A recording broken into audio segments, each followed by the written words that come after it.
공감 능력이 높을수록 상대방을 많이 배려하고 그 공감 능력 때문에 가스라이팅을 많이 당하기도 하고 을이 드는 연애를 하게 된다라고 합니다.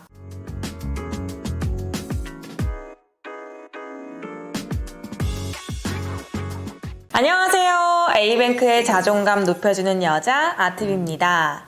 예술가 상담소는요, 다양한 예술인들의 고민을 듣고 4년차 자존감 코치 아트비와 함께 고민을 공감하고 해결될 수 있도록 돕는 곳입니다. 그러려면 사연이 필요하겠죠? 아래 메일로 사연 많이 보내주세요. 그러면 31화 시작해보도록 하겠습니다. 안녕하세요. 30대 초중반의 로맨스 웹소설 작가입니다. 저는 어렸을 때부터 글을 쓰는 걸 정말 좋아했고 스트레스도 상상하고 글 쓰면서 많이 푸는 스타일이에요. 특히 제가 썼던 장르 중에서 로맨스가 가장 인기가 많아서 공모전에 지원을 했다가 입상하게 되어 모 채널에 연재를 하며 지내게 된 지가 벌써 7년 차네요. 글이 잘 써질 때도 안 써질 때도 있지만 직장인들이 늘 출근하고 싶은 건 아닌 것과 같은 기분이라는 생각으로 잘 이겨내고 있습니다. 문제는 저의 연애예요. 사실 로맨스 소설 속 주인공은 어떠한 시련이 있어도 행복하고 예쁜 연애로 결말을 맞이하지만 저의 연애는 그렇지 못합니다. 저의 소설 속 여자 주인공들은 그렇게 당차고 할 말을 다 하는데 저는 왜 못할까요? 최근에도 이별을 했습니다. 사유는 제가 살이 쪄서라네요. 정말 어이가 없었습니다. 야식이나 술을 좋아하던 건 그 사람이었고 저는 맞춰주다 보니 살이 찌게 된 건데 저는 또 그 말에 아무 말도 못하고 이별을 당해버렸네요. 저는 늘 상대방을 맞춰주고 따라다니다가 연애가 끝나는 것 같아요. 그래서 요즘에는 글을 쓸 때 제가 로맨스 소설을 쓰고 있는 건지 판타지 소설을 쓰고 있는 건지 모르겠습니다. 저만 이렇게 연애가 힘든 걸까요? 네, 사연자분 연애가 잘 풀리지 않아 걱정이 많으시겠습니다. 잘 풀리기를 바라면서 3가지 제안 드려보도록 할게요.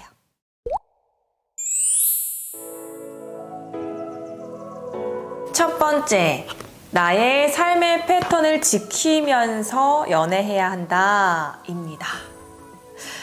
네, 사연자분 로맨스 소설을 잘 쓰신다라는 건 정말 공감 능력이 뛰어나시다라는 생각이 많이 드는데요.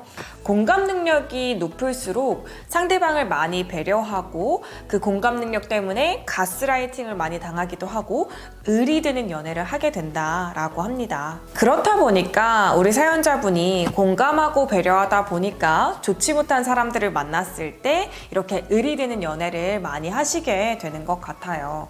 그런데 연애에서 가장 중요한 건 나의 패턴을 지키는 일이기도 해요.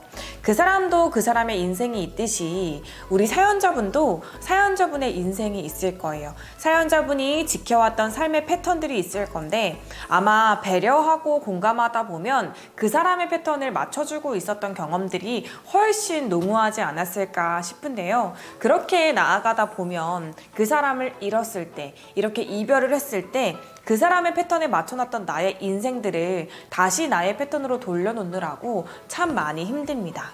그리고 사실은 연애하면서도 많이 힘들어요. 나의 삶의 패턴이 깨지는 과정에서 보상 심리가 생기기도 하고요. 그리고 이런 패턴이 깨지면 나는 왜 존재하는 걸까? 라는 생각이 들 정도로 많이 힘이 들어집니다. 그러다 보면 그 존재 이유를 누구한테 맞춰요? 상대방한테 맞춰요. 이 사람이 있기 때문에 내가 존재하는 거야. 하지만 그렇지 않거든요. 연애를 해도 그 사람이 있기 때문에 내가 존재하는 게 아니고요. 내가 존재하기 때문에 그 사람과 건강한 연애를 할 수가 있는 겁니다. 그래서 우리 사연자분 아무리 많이 퍼주고 싶고 더 공감해주고 싶고 배려해주고 싶어도 본질적인 나의 삶의 패턴은 절대 양보하지 마시고 나의 패턴을 지켜나가면서 연애를 지속하셨으면 좋겠습니다.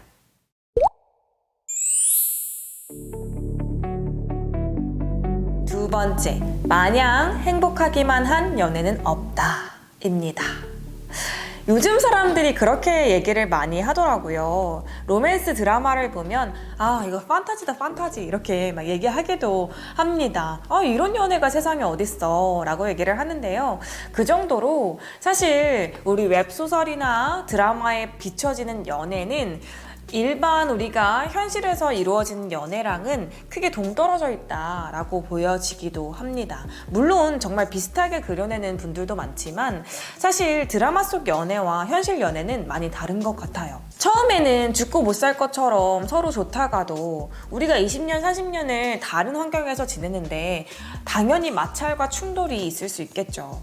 그래서 저는 좋은 연애를 하기 위해서는 잘 싸우고 잘 풀어야 한다라고 생각해요.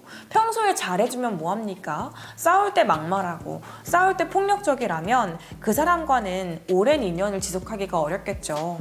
우리가 서로의 패턴이 다르고 서로의 삶과 가치가 다 다른데 그런 것들을 맞춰가는 과정이 저는 싸움, 말다툼이라고 생각을 해요. 그럴 때 존중이 빠져있느냐 빠져있지 않느냐가 저는 훨씬 더 중요하다고 생각합니다.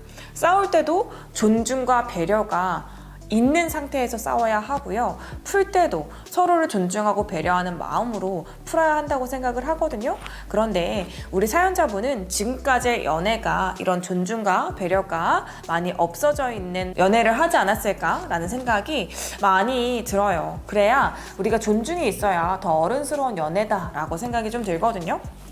그래서 우리 사연자분이 앞으로 어떤 연애 패턴을 만들어 나갈 때에는 행복하게 지내는 것만 연애라고 생각하지 마시고요. 이렇게 다투는 것도 서로 잘 맞춰 나가는 과정이구나 라는 생각을 가지시고 잘 싸울 수 있는 방법, 잘 풀 수 있는 방법들을 서로 같이 연구해 나가면서 좋은 연애로 만들어 나가고 발전해 나가는 그런 연애를 했으면 좋겠습니다.